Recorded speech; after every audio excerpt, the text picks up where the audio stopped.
اعوذ باللہ من الشیطان الرجیم، بسم اللہ الرحمن الرحیم، الحمد للہ رب العالمین، الصلاۃ والسلام علی اشرف الانبیاء والمرسلین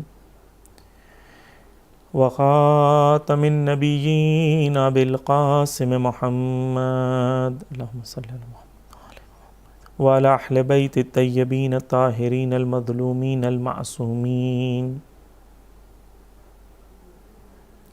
وَلَعَنَ اللَّهُ عَلَىٰ أَعْدَائِهِمْ أَجْمَعِينَ أَمَّا بَعْدُ قَالَ رسول اللہ صلی اللہ علیہ وآلہ وسلم إِنَّ الْحُسَيْنَ مِصْبَاحُ الْهُدَىٰ وَسَفِينَةُ النِّجَاةِ۔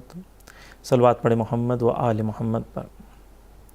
عزیزان گرامی، آپ کے سامنے جو خدا نے ذمہ داری دی ہے، وقت کے امام نے ذمہ داری دی ہے، وہ یہ ہے کہ تفسیر زیارت عاشوراء کو پیش کر سکیں۔ زیارت عاشوراء وہ عظیم زیارت ہے جو شاید اسلامی تعلیمات میں اس زیارت اور اس دعا سے زیادہ تاکید کسی اور کی نہ ہو۔ بہت زیادہ ائمہ معصومین سے تاکید ہے اس کی، اور علماء سے بہت زیادہ تاکید ہے اس زیارت کو پڑھنے کی اور روزانہ پڑھنے کی۔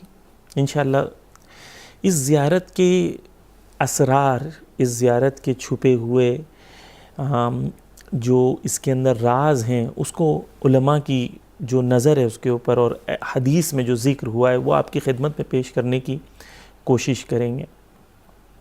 سب سے پہلے اہمیت جو ہے زیارت کی وہ آپ کے سامنے پیش کرنا چاہتے ہیں۔ عزیزان گرامی، آیت اللہ قاضی طباطبائی بہت بڑی شخصیت عالم اسلام کی، جن کے شاگردوں میں آپ امام خمینی، آیت اللہ بہجت، بڑی بڑی شخصیتیں جو آپ علامہ طباطبائی اور بڑی بڑی شخصیتوں کو یا با واسطے یا بلا واسطے آپ دیکھیں گے کہ علامہ قاضی طباطبائی جو ہیں ان کے در سے ان لوگوں نے خدا سے قربت کا، عرفان کا درس حاصل کیا۔ علامہ قاضی طباطبائی کے بارے میں یہ بیان کر دیں کہ جب وہ نماز پڑھتے تھے تو ان کے ایک شاگرد کو علامہ نے اجازت دی کہ وہ دیکھ سکیں، اور ان کے شاگرد نے یہ دیکھا کہ جب وہ اللہ اکبر کہتے تھے تو در و دیوار بھی وہی حمد و ثنا کیا کرتے تھے۔ جب انہوں نے کہا لا الہ الا اللہ تو در و دیوار سے لا الہ الا اللہ کی آواز آ رہی تھی۔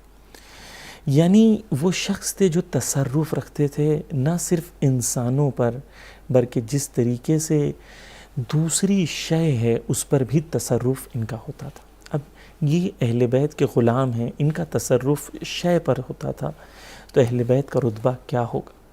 اس لیے امام حسین علیہ السلام سے روایت ہے کہ امام حسین علیہ السلام فرماتے ہیں کہ خدا نے کوئی چیز خلق نہیں کی، بلکہ اس سے پہلے خدا نے اسے حکم دیا کہ ہمارے امر، ہمارے حکم پر وہ عمل کرے۔ یعنی ہر شے کو خدا نے حکم دیا ہے کہ ولی خدا کے حکم پر عمل کرا جائے۔ بس یہی ذرہ ذرہ جو اس دنیا میں ہے، انسان اور غیر انسان، وہ حسین علیہ السلام کی عظمت کو جانتا ہے۔ علامہ قاضی طباطبائی فرماتے ہیں وہ اس دنیا سے جب گزر جاتے ہیں تو ان کے ایک شاگرد کے خواب میں آتے ہیں، اور شاگرد کے خواب میں آتے ہیں تو وہ شاگرد قاضی طباطبائی سے پوچھتا ہے بتائیں کہ اس دنیا میں جب آپ تھے تو کون سی ایسی چیز تھی جو آپ کو لگتا ہے کہ اگر آپ نے انجام دی ہوتی تو آپ کے لیے اور بہتر ہوتا؟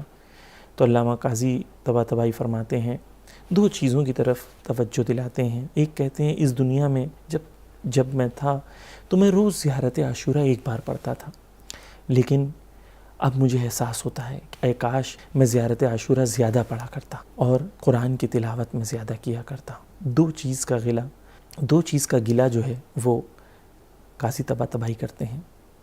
عزیزان گرامی، یہ کتنی بڑی شخصیت قاضی طباطبائی، وہ اس دنیا سے جب گزر جاتے ہیں تو وہ تمنا کرتے ہیں کہ اے کاش میں اس دنیا میں ہوتا تو زیارت عاشوراء اور اس کی زیادہ تلاوت کیا کرتا تھا۔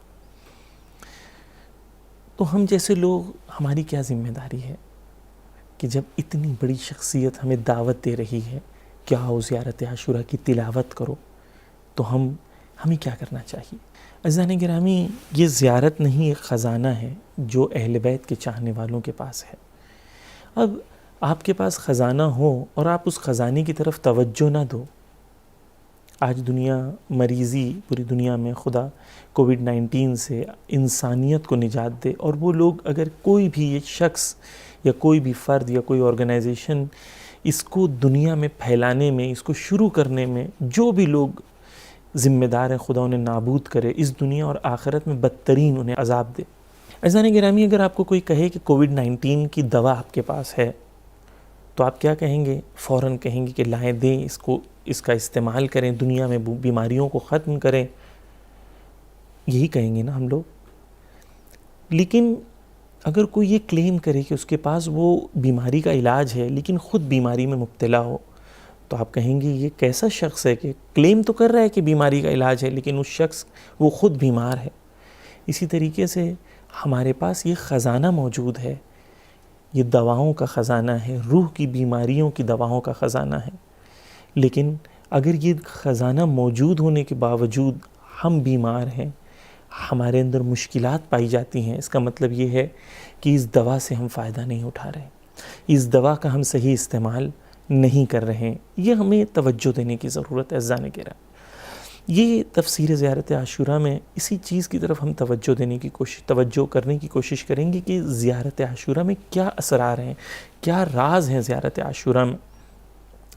عزیزان گرامی، بہت سارے ایسے واقعات ہیں جو ہمیں ملتے ہیں زیارت عاشوراء کے سلسلے میں، جس میں ایک اور واقعہ میں سٹارٹ میں ہی بیان کر دوں کہ علامہ امینی، جنہوں نے الغدیر کتاب لکھی اور اتنی بڑی انہوں نے خدمت کی اہل بیت کی، اور ولایت امیر المومنین کے لیے اور ان کے دفاع میں انہوں نے اتنی بڑی خدمت کی، جب وہ اس دنیا سے گزرتے ہیں تو وہ اپنے بیٹے کے خواب میں آتے ہیں اور ان کا بیٹا دیکھتا ہے کہ علامہ امینی جو ہیں بڑی درجات میں جنت میں ہیں اور بہت ہی لطف اور آرام کے ساتھ اہل بیت کے قریب ہیں۔ تو ان کا بیٹا پوچھتا ہے کہ یہ کس چیز کا اجر ہے جو آپ کو ملا ہے؟ کیا آپ نے الغدیر لکھی، مولا کائنات کا دفاع کیا، ان کی ولایت کا دفاع کیا، کیا اس وجہ سے آپ کو یہ عظمت اور یہ برکات آپ کو حاصل ہوئے ہیں؟ تو علامہ امینی فرماتے ہیں کہ دیکھو، میں نے جو زحمتیں کیا اور جو مولا کائنات کے دفاع میں انہوں نے زحمتیں کی، یہ اس وجہ سے نہیں ہے، بلکہ میں ہر روز تاکید کے ساتھ میں ہر روز جو ہے زیارت عاشوراء پڑھا کرتا تھا، اور یہ عظمت جو مجھے ملی ہے اور یہ جو آپ دیکھ رہے ہیں، یہ اس زیارت عاشوراء کا اثر ہے۔ عزیزان گرامی، میرے جوانوں، دوستوں، خدا ہم سب کو توفیق دے کہ ہم زیارت عاشوراء کو پڑھ سکیں اور زیارت عاشوراء کو پڑھ کر عمل کر سکیں انشاءاللہ۔ یہ دو واقعے جو آپ کے سامنے میں نے پیش کیے ہیں، یہ دونوں واقعے پیش کرنے کا مقصد اور ہدف یہ تھا کہ ہم اس زیارت کی عظمت کو سمجھیں۔ بہت عظیم زیارت ہے، اور جیسے میں نے پہلے بھی بیان کیا کہ تاکید بہت زیادہ ہے خود ائمہ کی، معصومین کی اور پھر علماء کی، کہ اسے پڑھا جائے۔ یہیں پر میں ایک اور چیز آپ کو بیان کر دوں کہ بہت بار ہمارے ذہنوں میں یہ آتا ہے کہ یہ عظمت علماء کی ہے، اہل بیت کے چاہنے والوں کی ہے، ہم تو عام انسان ہیں، ہمیں جو ہے ہمارے لیے یہ باتیں نہیں ہیں۔ یہ دھوکہ ہے شیطان کا۔ اگر ہمارے لیے اہل بیت اسوہ نہیں ہے تو کس کے لیے اسوہ ہیں؟ ہمارے لیے رول ماڈل نہیں ہے تو کس کے لیے رول ماڈل ہیں؟ یہ شیطان ہے جو ہمیں آ کے کہہ رہا ہے کہ نہیں، یہ ہمارے لیے رول ماڈل نہیں ہے۔ یہ شیطان کی شیطنت ہے جو ہمیں اہل بیت کی تعلیمات سے دور کر رہی ہے۔ ایک اور واقعہ میں بیان کر دوں، پھر میں اصل اپنی باتوں کی طرف پلٹ کر آؤں گا۔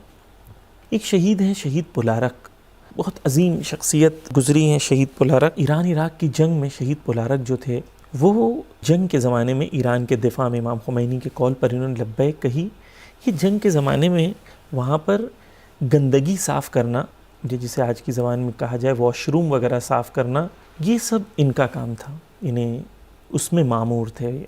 ظاہر طور پر لگ رہا ہے کہ بہت ہی نیچا کام ہے، بہت ہی چھوٹا کام ہے، لیکن جب یہ شہید ہوتے ہیں تو ان کی جسم سے ایک خوشبو تاری تھی، اور آج بھی جب لوگ ان کی قبر پہ جاتے ہیں، تہران میں بہشت زہرا میں ان کی قبر ہے، جو زائرین آتے ہیں میں ان سے گزارش کروں گا ضرور وہاں پر جائیں.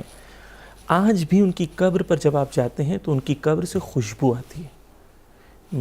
ہم خود گئے ہیں اور ہم نے بہت سارے جوانوں کو وہاں لے کر گئے ہیں، تو ہم نے دیکھا کہ وہاں پر آج بھی جب جوان جاتے ہیں تو ان کی روح کانپ جاتی ہے کہ کیسے ممکن ہے کہ ایک شخص کو گزر کے کئی سال ہو گئے ہیں لیکن آج بھی اس کے قبر سے خوشبو آتی ہے.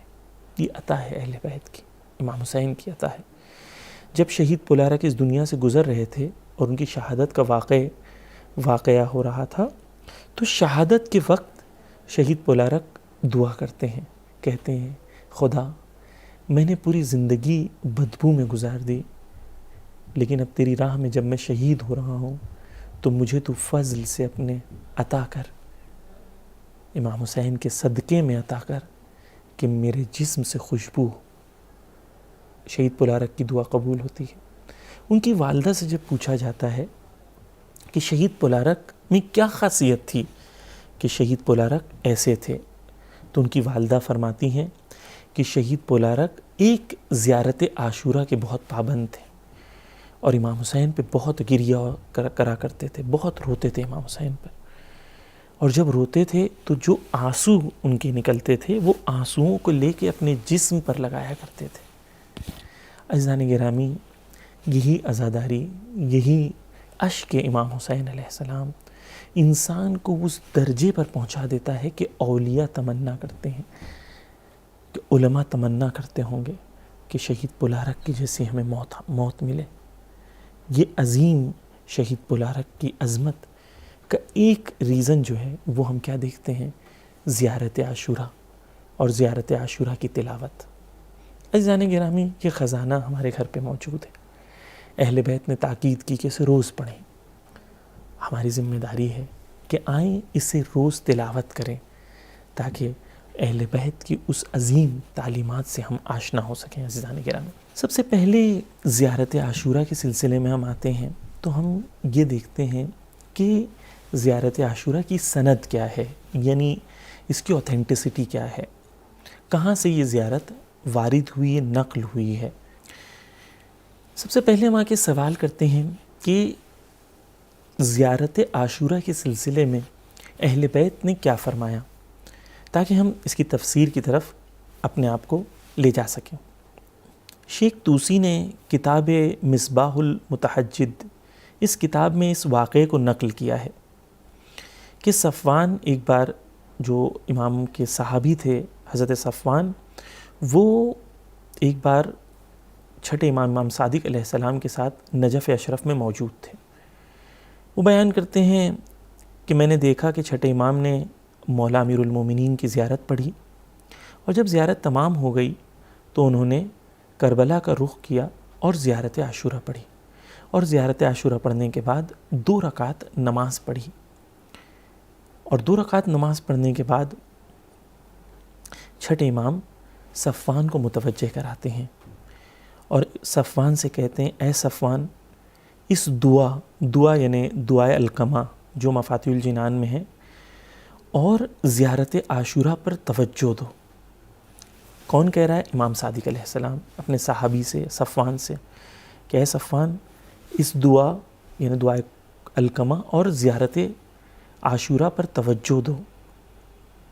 پھر کہتے ہیں کہ میں ضمانت لیتا ہوں، یعنی ضامن خود امام صادق علیہ السلام ہیں، کہ امام فرماتے ہیں کہ ہر شخص چاہے وہ دور ہو یا نزدیک ہو، اور اگر وہ یہ زیارت کو پڑھے تو امام صادق کچھ چیزوں کے لیے ضمانت لیتے ہیں.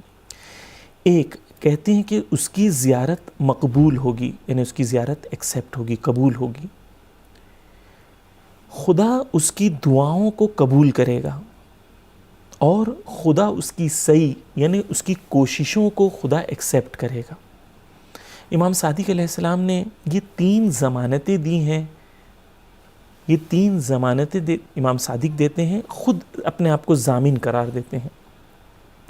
آیت اللہ بہجت اس حدیث کی شرح میں یہ فرماتے ہیں کہ یہ حدیث جو ہے یہ آپ کو ایک معصوم کی طرف سے گارنٹی ہے کہ دیکھو تم یہ کام کرو گے تمہیں یہ ملے گا.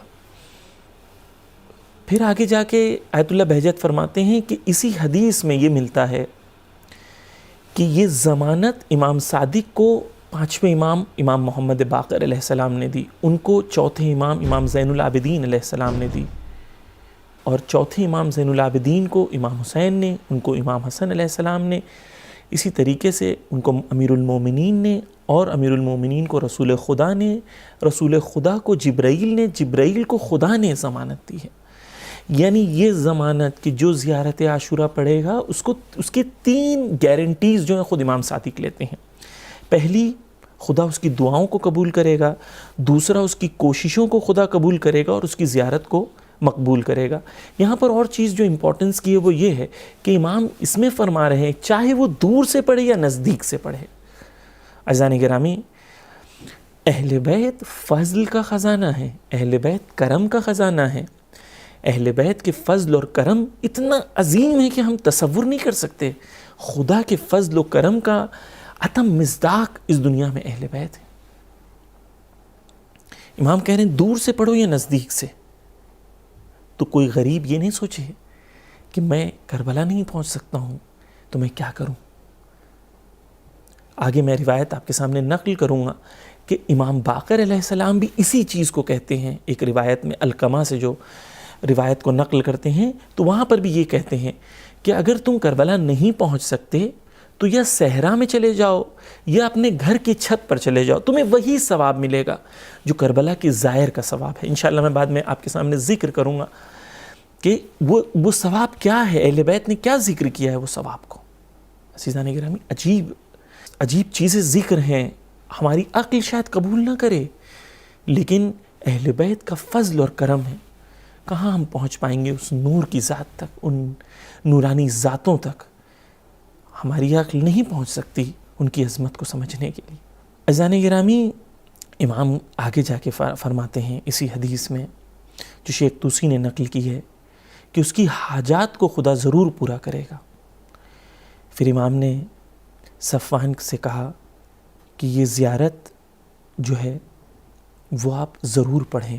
اس طریقے سے امام صادق علیہ السلام نے تربیت کی صفوان کی کہ صفوان اس زیارت کو پڑھو. عزیزان گرامی, ہمارے لیے واضح ہے کہ صفوان ذریعہ ہیں, امام کا پیغام ہمارے اور آپ کے لیے ہے, ہر شیعہ کے لیے, ہر شیعہ جوان کے لیے ہے کہ اس زیارت عاشورہ کو ضرور پڑھا جائے. عزیزان گرامی, دوسری روایتیں بھی ہیں, لیکن اس سے پہلے کہ میں ان روایتوں میں وارد ہوں, ان روایتوں کی طرف بڑھوں, میں چاہ رہا ہوں کہ آج کل ہمارے جوانوں کے ذہنوں میں ایک سوال ہے کہ ہم 40 میں کربلا نہیں پہنچ سکتے تو ہم کیا کریں, ہم زیارت نہیں کر سکتے تو ہم کیا کریں. عزیزان گرامی, کربلا پہنچنا اور کربلا میں ظاہر امام حسین بننا اس کی بہت عظمت ہے, اور خصوصاً 40 کی زیارت کی معصومین نے بہت تاکید کی ہیں. لیکن اگر شرائط فراہم نہیں ہیں, ہم کربلا نہیں پہنچ سکتے, تو کیا ہم کربلا میں پہنچنے والوں کا ثواب حاصل کر سکتے ہیں؟ میں آپ کے سامنے کچھ چیزیں پیش کرتا ہوں جس کی طرف اگر آپ توجہ دیں اور آپ اور میں مل کر ان باتوں کو سمجھیں تو کربلا نہ پہنچ کے بھی ہم وہی زائر کا ثواب ہمیں حاصل ہو سکتا ہے. خود سب سے پہلے زیارت عاشورہ روز 40 پڑھنا. امام باقر علیہ السلام سے روایت ہے کہ اگر آپ نے زیارت عاشورہ پڑھی تو زیارت عاشورہ پڑھنے کا ثواب یہ ہے, ایسا ثواب ہے جیسے کہ آپ کربلا والوں کے ساتھ موجود تھے اور ان کی شہادت میں ان کے ساتھ تھے. آپ تصور کر سکتے ہیں کیا کرم ہے اہل بیت کا, کیا عظمت ہے اہل بیت کی. ہم نے کیا کیا, ہم نے ایک زیارت پڑھی ہے, لیکن امام آ کے کہتے ہیں تمہیں وہ ثواب ہے. امام آ کی دوسری روایت میں کہتے ہیں کہ تمہیں تمام انبیاء, اولیاء اور شہداء کی زیارت کا ثواب ایک زیارت عاشورہ پڑھنے میں. عزیزان گرامی, یہ عظمت ہے زیارت عاشورہ کی. میں کچھ واقعات آپ کے سامنے اور پڑھ دوں تاکہ اس عظمت کو ہم درک کر سکیں کہ زیارت عاشورہ کی کیا عظمت ہے, تاکہ ہم جب اس کی تفسیر میں وارد ہوں تو ہم اس عظمت کو قائل ہو کہ اس تفسیر کے اندر آئیں اور اس تفسیر میں وارد ہوں. عزیزان گرامی، حضرت جابر بن عبداللہ انصاری ایک عظیم صحابی رسول تھے، اہل بیت کے شاگرد، اور کئی اماموں کی خدمت میں ان کو حضور کا شرف حاصل ہوا۔ حضرت جابر بن عبداللہ انصاری پہلے زائر کربلا ہیں۔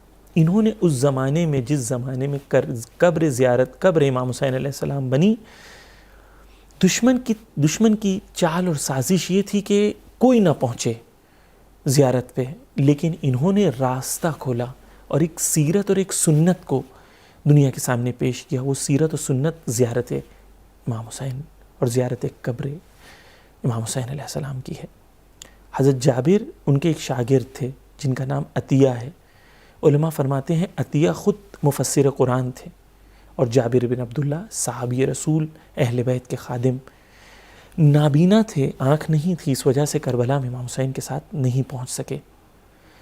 جابر عطیہ سے کہتے ہیں، اے عطیہ، زیارت کے بعد کہتے ہیں کہ دیکھو، ہمیں شہدائے کربلا کی معیت، ان کی ہمراہی کا ثواب ملے گا۔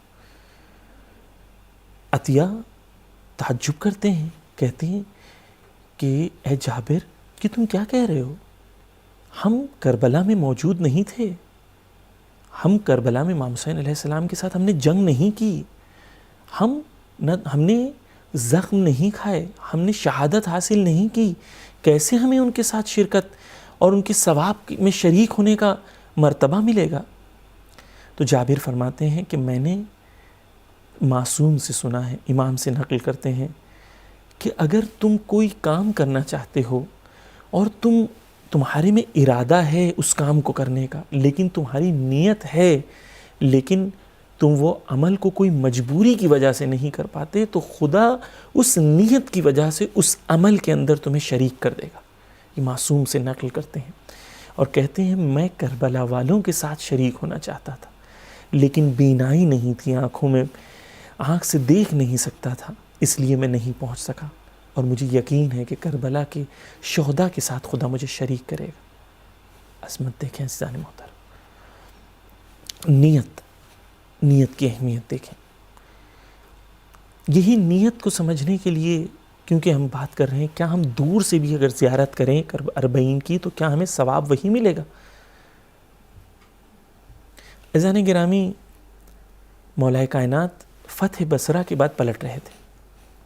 جب فتح بصرہ کے بعد مولا کائنات پلٹتے ہیں تو جو غنیمت کے حصے تھے اس میں سے مولا کائنات سب کو بانٹ رہے تھے، اور ہر ایک شخص کو 500 درہم ملے جو سپاہی تھے۔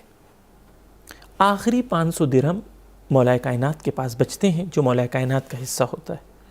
ایک شخص آتا ہے، امام سے کہتا ہے کہ اے مولا، میں جنگ پہ آنا چاہتا تھا لیکن مجبوری تھی، اس وجہ سے میں جنگ پہ نہیں آ سکا، کیا مجھے ثواب ملے گا؟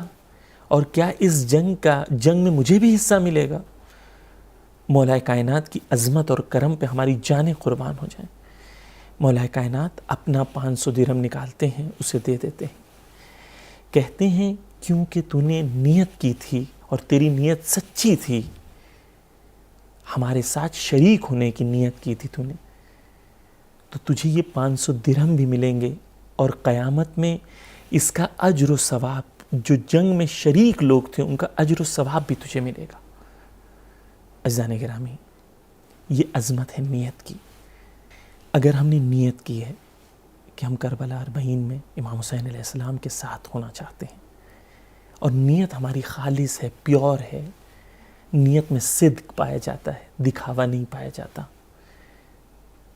تو مجھے یقین ہے ان حدیثوں کی بنیاد پر کہ خدا ہر وہ شخص کو جو غریب ہے اور غربت کی وجہ سے کربلا نہیں پہنچ سکتا، خدا اس کے لیے وہی ثواب لکھے گا جو ثواب معصومین نے بیان کیا ہے۔ اور عزیزان گرامی، آپ اور میں، کیونکہ ہماری مادی آنکھیں ہیں، ہم نورانی آنکھیں ہمارے پاس نہیں ہیں، تو ہم یہ زیارت عاشوراء پڑھنے کا جو تجسم جو اس کا ہوگا، جو اس کی ایک باڈی آخرت میں ہمارے سامنے پیش کی جائے گی، ہم اسے تصور نہیں کر پاتے، ہم اسے سمجھ نہیں پاتے۔ اگر ہم اسے سمجھ لیں کہ وہ زیارت عاشورہ پڑھنے کا جو اثر ہے وہ کیا ہے، تو ہم کبھی بھی زیارت عاشورہ سے غفلت نہ کرتے، اپنی آنکھوں کو دور نہ کرتے زیارت عاشورہ سے۔ عزیزان گرامی، دور سے یا نزدیک سے، یہ خود امام صادق نے فرمایا، امام باقر علیہ السلام نے فرمایا، یہ روایتوں میں ہمارے پاس یہ چیز ملتی ہے کہ امام کہہ رہے ہیں چاہے دور سے زیارت کرو یا نزدیک سے، ہم تمہیں وہی ثواب دیں گے۔ اور اس ثواب کیا ہے عزیزان گرامی؟ عظیم ثواب ہے کربلا کی زیارت کا، دور سے۔ سوچیں، غور کریں، تصور کریں اس عظمت کو جو خدا نے ہمارے لیے رکھی ہے اس زیارت عاشورہ کے اندر۔ عزیزان گرامی، جو روایتوں میں ذکر ہے زیارت عاشورہ کا ثواب، کچھ ثواب جو حدیثوں میں ذکر ہے وہ میں آپ کے سامنے پیش کر دوں عزیزان گرامی۔ پانچویں امام فرماتے ہیں کہ زیارت عاشورہ جو شخص پڑھے، چاہے نزدیک سے یا دور سے، خدا اسے ایک عمرے کا ثواب دے گا، ایک نہیں 1000 عمرے کا ثواب دے گا۔ عزیزان گرامی، چونکا دینے والی روایت ہے، امام کہتے ہیں اسے رسول اللہ کے ساتھ جہاد کرنے کا ثواب ملے گا۔ پھر امام فرماتے ہیں جو میں نے آپ کے سامنے پہلے بھی نقل کیا کہ ہر نبی، اولیاء، صدیقین اور شہداء تا قیامت ان کی زیارت کا ثواب ملے گا۔ عزیزان گرامی، اس قسم کی روایتیں ہمارے پاس فراوان ہیں کہ زیارت عاشورہ کو اگر ہم سمجھنا چاہیں تو عظیم ہمارے پاس خزانے ہیں جو روایتوں کے ہیں، جس کے اندر ذکر اس کی عظمت کا ہے۔ لیکن یہیں پر ہم آ کے اپنے آپ سے سوال کریں کہ کیا ہے زیارت میں جس کی وجہ سے اتنا عظیم ثواب معصومین نے بیان کیا ہے۔ عزیزان گرامی، اے امام حسین کے چاہنے والوں، اے عزاداران امام حسین، اے عزاداران سید الشہداء، اے زوار امام حسین علیہ السلام۔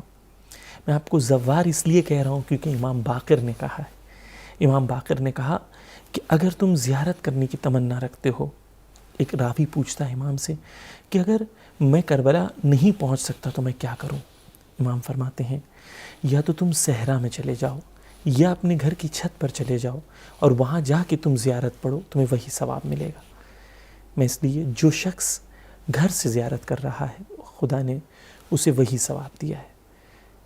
امام پھر اپنے صحابی کو کہتے ہیں دیکھو اگر تم ہر روز یہ زیارت پڑھو گے تو خدا ہر روز تمہیں یہ لطف و کرم اور اپنے اس عظیم نعمتوں سے خدا نوازے گا۔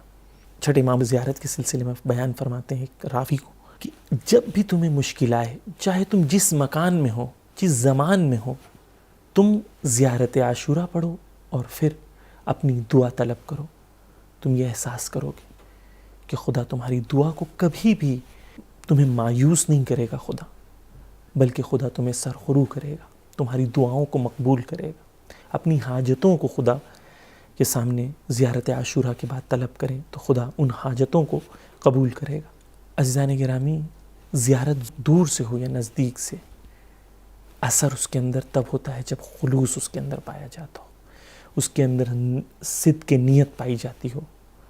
یہیں پر آ کے میں اپنے جوانوں کو زیارت عاشورہ کی تلاوت کی طرف، زیارت عاشورہ کی ذکر کی طرف میں آپ کو توجہ دلانا، آپ کی توجہ کو جلب کرنا چاہتا ہوں۔ لیکن ہر چیز کا ایک ہدف اور ایک مقصد ہوتا ہے۔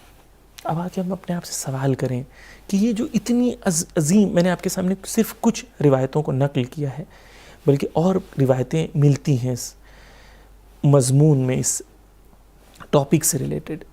عزیزان گرامی، وہ کیا چیز ہے جو اس زیارت میں چھپی ہوئی ہے جس کے لیے معصومین اتنی تاکید کر رہے ہیں کہ زیارت عاشورہ ضرور پڑھیں؟ 8ویں امام سے ایک روایت نقل ہے کہ 8ویں امام فرماتے ہیں کہ ہم لوگ سب اہل بیت کی طرف ذکر کر کے کہتے ہیں کہ ہم لوگ سب جو ہیں وہ سفینۃ النجات ہیں۔ امام فرماتے ہیں کہ اور مصباح الہدیٰ، ہم لوگ سب ہیں، تمام اہل بیت کی طرف امام کہتے ہیں۔ 8ویں امام رضا علیہ السلام فرماتے ہیں، لیکن کہتے ہیں کہ باب الحسین جو ہے، امام حسین کا جو دروازہ ہے، اور امام حسین کی جو سفینہ ہے، امام 2 صفتیں ذکر کرتے ہیں، کہتے ہیں اوسع و اسرع۔ امام کہتے ہیں اس کے اندر 2 صفتیں پائی جاتی ہیں، ایک وہ اسرع یعنی بہت سریع ہے، بہت فاسٹ ہے، یعنی وہ سفینہ، وہ کشتی نجات جو امام حسین علیہ السلام کی ہے وہ بہت کوئک ہے۔ جوانوں کے لیے امام حسین کی محبت جو ہے وہ سب سے زیادہ فاسٹ ان کے اندر چینج لا سکتی ہے۔ وہ اوسع، اور امام حسین کی کشتی بہت وسیع ہے، اس کے اندر وہ قوت و قدرت ہے کہ زیادہ لوگوں کو اپنی کشتی میں سوار کر سکیں۔ عزیزان گرامی، یہ زیارت عاشوراء اور یہ امام حسین کی محبت کشتی نجات ہے۔ کشتی نجات یعنی نجات کی کشتی ہے، اس میں جو سوار ہوگا اسے نجات ملے گی۔ یہیں پر میں توجہ دلاؤں دوں کہ نجات اس کے لیے ہے جو کشتی میں سوار ہو۔ اگر کشتی میں سوار نہ ہو اور دور سے آ کے کشتی کو چوم کے واپس چلے جائے، اس کے لیے نجات کے راستے نہیں ہیں۔ امام نے بلایا ہے تاکہ تم آؤ اور سوار ہو اس کشتی میں، کشتی نجات میں۔ ایک مثال دے دوں، اگر آپ مثال کے طور پر اگر آپ بامبے میں رہتے ہیں اور آپ دہلی جانا چاہتے ہیں، اور دہلی کے لیے فاسٹسٹ ٹرین جو ہے، مثال دے رہا ہوں راجدھانی ہے، کوئی آپ کو کہے کہ راجدھانی ٹرین جو ہے وہ سب سے فاسٹ بامبے سے دہلی جاتی ہے، اور آپ کو پتہ چل جائے، آپ اس ٹرین کو روز جا کے چومیں اور گھر واپس آ جائیں اور اس ٹرین میں سوار ایک بار بھی نہ ہو، تو کیا آپ کبھی دلی پہنچ پائیں گے؟ یقیناً دلی تو نہیں پہنچ پائیں گے نا۔ نعوذ باللہ، میں یہ نہیں کہنا چاہتا ہوں کہ چومنے کی عظمت کم ہے، اہل بیت کی زری کو چومنے کی، اور اہل بیت کے نام اور اہل بیت کے شاعر جو ہیں، شاعر اللہ جو ہیں، وہ انشاءاللہ میں بعد میں ذکر کروں گا، شاعر اللہ جو ہیں اس کی عظمت اور اس کی تعظیم کی بہت تاکید ہے، اور وہ ایمان کا جز ہے، لیکن صرف وہاں تک رکنا صرف کافی نہیں ہے۔ ہمیں اہل بیت کی عظمت کو جانتے ہوئے، ایموشنل اٹیچمنٹ رکھتے ہوئے، ہمیں ان کی راہ ہدایت پر سوار ہونا پڑے گا، تب ہدایت ملے گی نا۔ امام کہہ رہے ہیں کہ سب سے فاسٹ ہدایت دینے والا کون ہے؟ امام حسین علیہ السلام۔ اسرع، فاسٹ، کوئکسٹ، سپیڈ کا زمانہ ہے آج جو ہے۔ ٹیکنالوجی میں ہر فون جو نیا آتا ہے وہ پچھلے فون سے زیادہ فاسٹ ہونے کا کلیم کرتا ہے، اور بہت بار صرف بے وقوف بھی بناتے ہیں۔ لیکن اہل بیت، آپ اس چیز کو اپنی زندگی میں بھی درک کرتے ہوں گے، اسے محسوس کرتے ہوں گے کہ آپ نے دیکھا ہوگا کہ ایک جوان جو محرم آتا ہے، اس کے اندر ایک چینج آ جاتا ہے۔ علم کو دیکھتا ہے، حضرت عباس کے، اس کے آنکھوں سے آنسو طاری ہو جاتے ہیں، دیکھ کے کہتا ہے مولا گنہگار ہوں، معاف کر دیں۔ علم چھونے سے پہلے جوان روتا ہے امام حضرت عباس کے سامنے، اپنے ہاتھوں کو دیکھ کے کہتا ہے اے مولا، ان ہاتھوں سے گناہ کیا ہوں میں نے، آپ میری توبہ کو قبول کرو تب میں علم کو چھوؤں گا۔ ان آنکھوں سے، جن آنکھوں سے علم کو دیکھ رہا ہوں، ان آنکھوں سے روتا ہے، کہتا ہے مولا ان آنکھوں سے گناہ کیا ہے، نامحرم کو دیکھا ہے میں نے ان آنکھوں سے، مولا ان آنکھوں سے وہ چیزیں دیکھی ہیں انٹرنیٹ پہ جو مجھے نہیں دیکھنی چاہیے تھی، جو فحشا تھی، جو برائی تھی، اس کو دیکھا ہے، مولا مجھے معاف کر دینا۔ اور آپ دیکھیں محرم میں کس طریقے سے ایک جوان اپنے آپ کو تبدیل کرتا ہے اور اپنے اندر وہ فیلنگ کو محسوس کرتا ہے جو فیلنگ امام حسین علیہ السلام کی محبت کی وجہ سے گناہوں سے دور ہونے کی ہے۔ عزیزان گرامی، کشتی نجات آپ کو دعوت دے رہی ہے، امام حسین آپ کو دعوت دے رہے ہیں کہ چھوڑیں گناہوں کا راستہ، آئیں کشتی نجات میں سوار ہوں۔ میں آپ سے ایک سوال کروں، میرے جوانوں سے خاص طور پہ، کہ کیا ایک وقت پہ ایک انسان دو کشتی میں سوار ہو سکتا ہے؟ وہ چاہے کہ یہ دنیا کی کشتی، گناہوں کی کشتی اور امام حسین کی کشتی، دونوں میں ایک ساتھ سوار ہو، یہ ممکن ہے یا نہیں؟ میں آپ سے پوچھ رہا ہوں، آپ جوان ہیں، آپ خود ہی جواب دیں کہ ممکن ہے کہ انسان گناہوں کی کشتی میں بھی سوار ہو اور اسی وقت، اسی ساتھ، اسی لمحہ انسان جو ہے امام حسین کی محبت کی کشتی میں بھی سوار ہو جائیں۔ عزیزان گرامی، زیارت عاشورہ دعوت ہے امام حسین کی کہ آؤ میری کشتی میں سوار ہو جاؤ۔ کشتی نجات ہے، یہ کشتی نجات دے گی، لیکن شرط سوار ہونے کی ہے۔ حسین کی دعوت آپ سب کے لیے، ہم سب کے لیے ہے، لیکن شرط یہ ہے کہ ہم سوار ہوں، اس کشتی کو چھوڑیں جس کشتی میں آج ہم سوار ہیں۔ عزیزان گرامی، سوشل میڈیا کا زمانہ ہے، ہر چیز جو ہے وہ کتنی لائکس اور کتنی شیئر ہے اس پر ڈیپینڈ کرتی ہے۔ آج کل لوگ ماتم کر رہے ہیں، ماتم کرتے وقت توجہ یہ ہے کہ ہم سیلفی لے لیں، کوئی ہمارا ویڈیو نکال لے۔ آپ نے ماتم کیا شب عاشور، آپ چاہ رہے ہیں عاشور کے دن میں وہ دنیا کو دکھا دوں، واٹس ایپ اسٹیٹس سٹوری وغیرہ انسٹاگرام سٹوری پہ ڈال دوں تاکہ لوگ دیکھیں۔ عزیزان گرامی، لوگ کربلا جاتے ہیں زیارت کے لیے، اور کربلا جا کے ایک کام جو کرنا چاہتے ہیں وہ یہ کرنا چاہتے ہیں کہ وہ ماتم کریں بین الحرمین میں، اور اس ماتم کو ریکارڈ کریں اور پھر واپس آ کے لوگوں کو دکھائیں، دیکھو میں نے اس ماتم کیا۔ حسین کے لیے ماتم کیا تھا یہ دنیا کے لیے؟ حسین کی محبت کے لیے کیا تھا یا دنیا کو دکھانے کے لیے؟ صدق عمل، صدق نیت عمل میں بہت ضروری ہے۔ عزیزان گرامی، انسٹاگرام پہ آپ دیکھیں، فیس بک پر آپ دیکھیں، اگر آپ نے ماتم حسین کے لیے کیا تو دنیا کو کیوں دکھا رہے ہیں آپ؟ توجہ کریں عزیزان گرامی، ہر عمل، پوری توجہ کا طالب ہوں، ہر عمل ہمارا قیامت میں تجسم، ایک جسم کی شکل لے کے ہمارے سامنے آئے گا، اور ہر عمل کے سلسلے میں ہمارے سے 3 سوال ہوں گے۔ لمن، لما، کیفا، یہ عمل کس کے لیے کیا ہے، یہ عمل کیوں کیا ہے، اور یہ عمل کی کیفیت، یہ عمل کی کیفیت، اس کی کوالٹی کیسی ہے۔ یہ تینوں چیزوں کے لیے ہمارے سے سوال ہوگا۔ اگر میں نے عزاداری سید الشہداء دنیا کے لیے کی ہے تو یہ عمل تجسم میں کہے گا دیکھو یہ عزاداری حسین کے لیے نہیں تھی، یہ انسٹاگرام پہ دکھانے کے لیے تھی، تو یہ عزاداری قبول نہیں ہوگی۔ حسین کے لیے نہیں کی، خلوص لے کے آئے عمل میں۔ لمن، لما، کیوں کی ہے یہ؟ اس لیے کی ہے تاکہ لوگ مجھے پہچانیں۔ ہم سوشل میڈیا پر آ کر کچھ چیزیں شیئر کرتے ہیں، عزاداری یا سید الشہداء کی شہادت سے ریلیٹڈ 2 ٹائپ کے سٹیٹس یا سٹوریز آپ کو ملیں گی۔ ایک یہ ہے کہ میں نے کیا کیا اس عزاداری میں، اور ایک یہ ہے کہ حسین کون تھے، سید الشہداء کون تھے، کربلا کیا تھی، ان کے اقوال کیا تھی، ان کی مظلومیت کیا تھی۔ فرق دیکھیں، لیما، کیوں کر رہے ہیں یہ اس لیے کر رہے ہیں، خود کے لیے کر رہے ہیں یا خدا کے لیے یا حسین کے لیے؟ عزیزان گرامی، لمن، لما، کیفا، آپ کا عمل کیسا ہو، اس کے اندر کیسے، اس کا کیریکٹر، اس کے اندر کیسی کیریکٹرسٹکس پائی جاتی ہوں، اس کی کیفیت کیسی ہو۔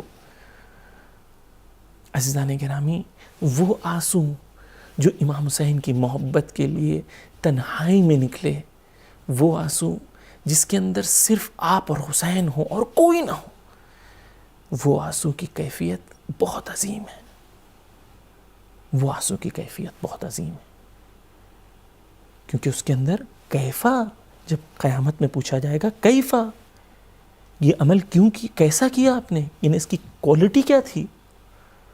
عزیزان گرامی، وہ مجلسیں جہاں پر نام کے لیے تبرک بانٹے جاتے ہوں، اور یہ مجلس کے اندر یہ تبرک، بڑی مجلس اور چھوٹی مجلس، بڑی مجلس وہ جہاں پر تبرک بڑا بانٹا جاتا ہے، چھوٹی مجلس وہ جہاں چھوٹا تبرک بانٹا جاتا ہے۔ امام حسین کی مجلس اب تبرک سے ماپی جائے گی؟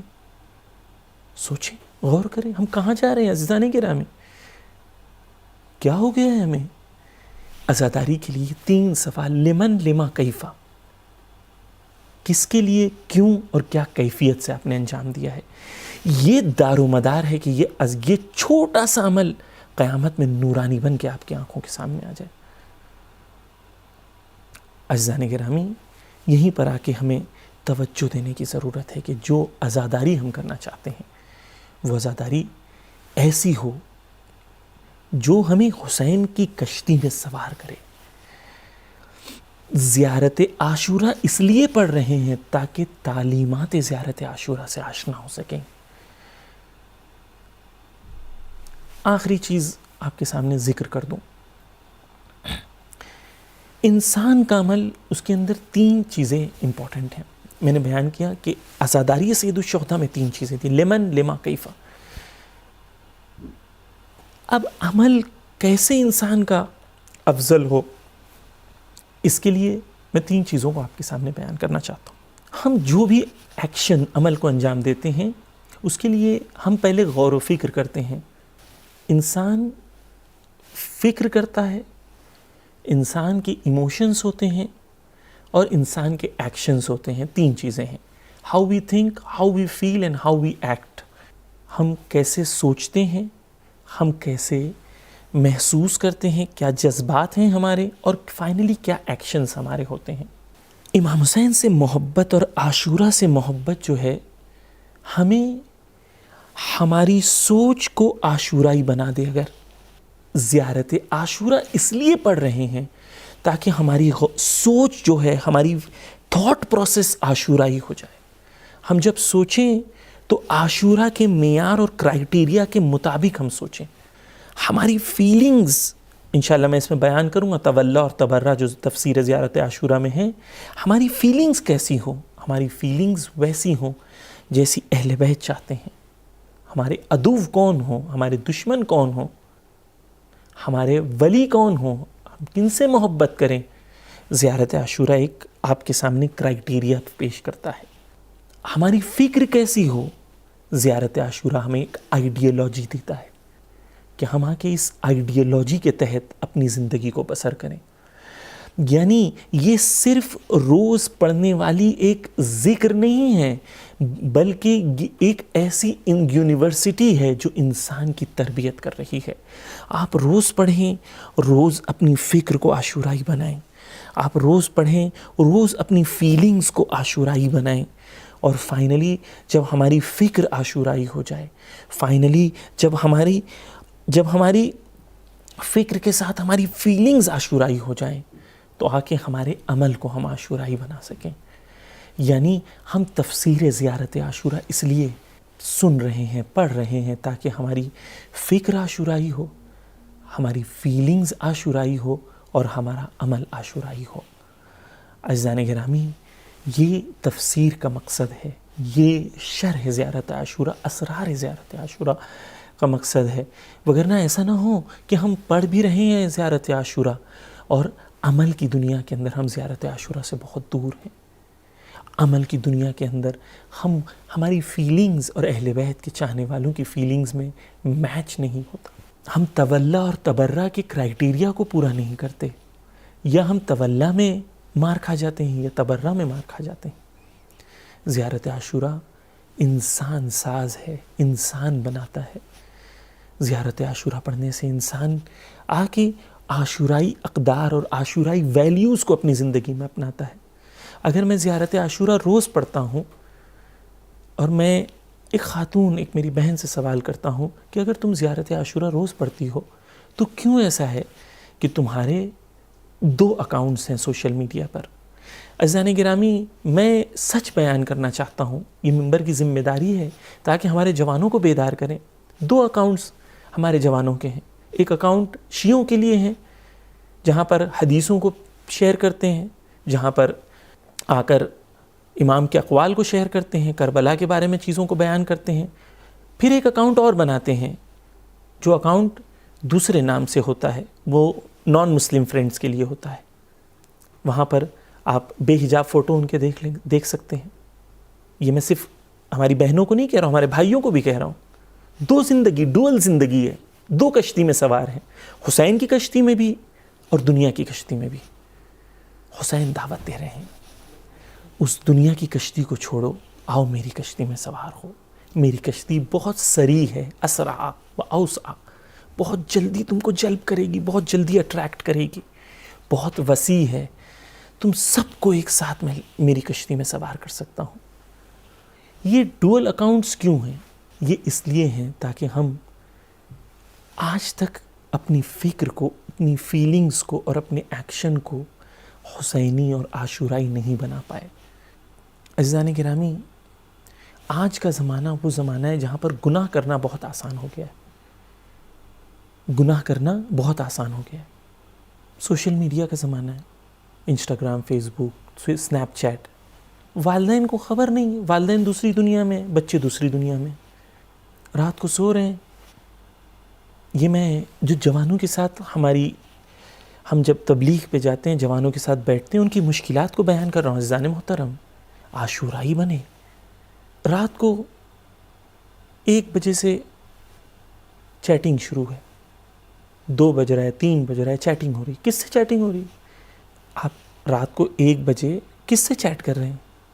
یہ جو چادروں کے اندر سے لائٹ نظر آ رہی ہے پیرنٹس کو، یہ نور نہیں ہے، یہ شیطانی گیجٹ ہے جو ہمارے جوانوں کے ہاتھوں میں ہے۔ عزیزان محترم، میں یہ نہیں کہہ رہا ہوں کہ آپ سوشل میڈیا کا استعمال نہ کریں، سوشل میڈیا کو یوز کریں،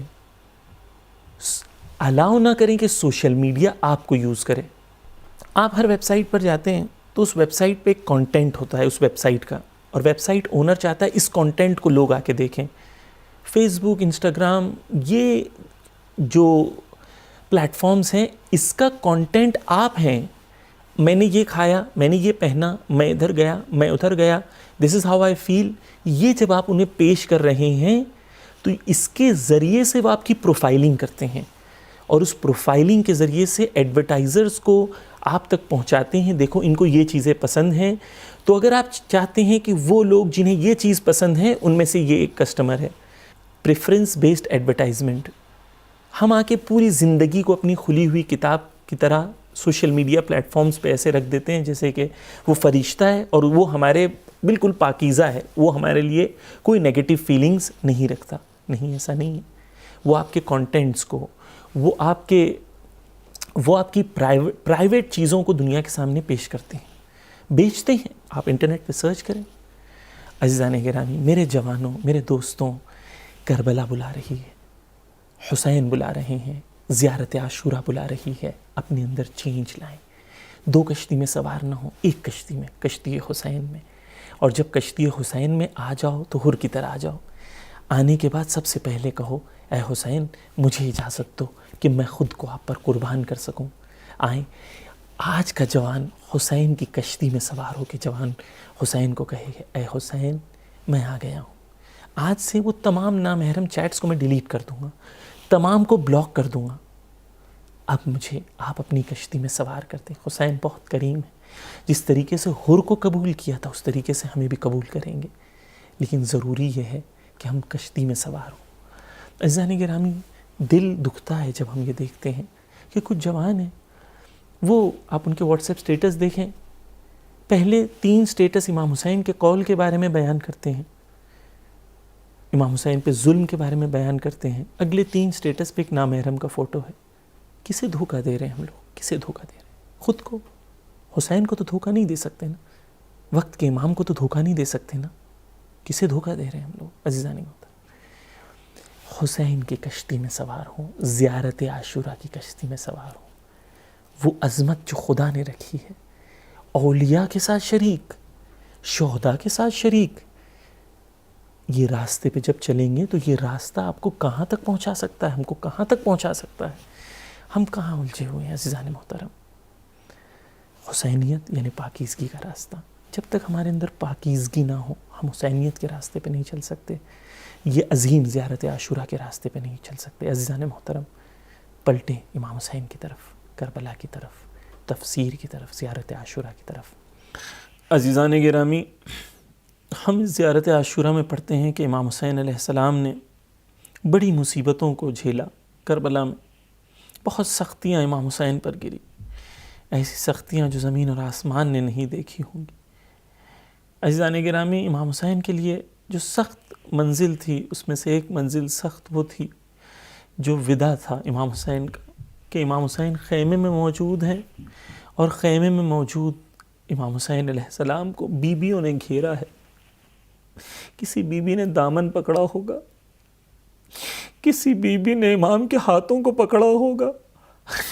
ہاں عزیزان گرامی، وہاں چھوٹے چھوٹے بچے بھی خیمے میں ہوں گے، نہ جانے کس طریقے سے امام کو دیکھ رہے ہوں گے کہ آخری سہارا آپ تھے، کل سے یتیمی حاصری ہے۔ نہ جانے کیسے امام حسین اور حضرت زینب جدا ہوئے ہوں گے۔ امام حسین باہر جب نکلتے ہیں، بیبیاں سختی سے اجازت دیتی ہیں کہ امام باہر آئیں۔ امام دلدل پر سوار ہوتے ہیں، دلدل آگے نہیں بڑھتا۔ امام دیکھتے ہیں ایک چھوٹی سی بچی دلدل کے پیروں پہ لپٹی ہوئی ہے۔ امام سکینہ کو دلاسا دیتے ہیں۔ سکینہ کہتی ہوگی بابا بابا آج آپ چلے جائیں گے تو کل میں کس کے سینے پہ سوؤں گی؟ میں کہوں گا بی بی، ہم ہاتھ جوڑ کے آپ سے کہتے ہیں بی بی کل سے سینے پہ سونا کہاں، کل سے تماچے پڑنے ہیں، گوشوارے چینے جائیں گے، اب وہ شام کا زندان ہوگا، شام کا بازار ہوگا۔ ہاں عزیزان گرامی، امام ودا کر کے آگے بڑھتے ہیں۔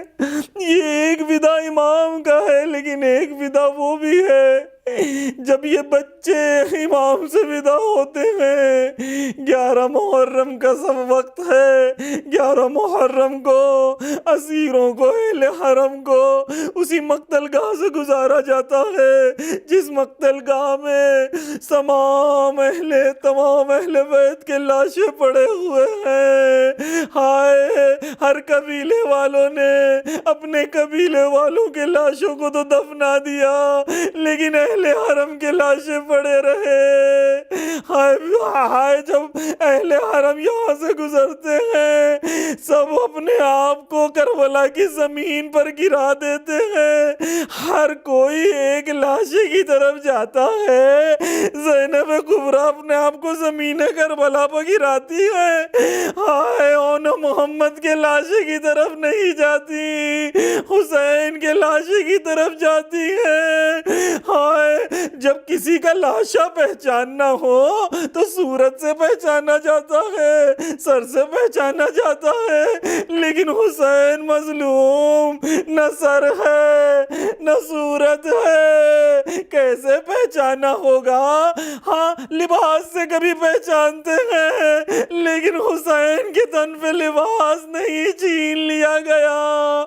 ہاں کبھی انگشتر سے، انگوٹھی سے پہچانتے ہیں، کوئی علامتوں سے پہچانتے ہیں، لیکن حسین مظلوم، انگشتر یا کوئی علامت نہیں، یہ عام انسانوں کے لیے ہے، لیکن زینب کبریٰ تو حسین کی خوشبو کو پہچانتی ہے، حسین کی خوشبو سے پہچانتی ہے حسین کو، حسین کے قریب جاتی ہے، کہتی ہے اللہ حاضل قربان، یہ میری قربانی کو قبول کر، اپنی قربانی کو پیش کرتی ہے، روتی ہے، گریہ کرتی ہے، نہ جانے حسین سے کیسے ودا لیں گی، حسین کے جسم کو آخری بار دیکھ رہی ہے زینب، اور دور سے یہ منظر چوتھے امام دیکھ رہے تھے، چوتھے امام زینب کبریٰ کے حال کو دیکھتے ہیں۔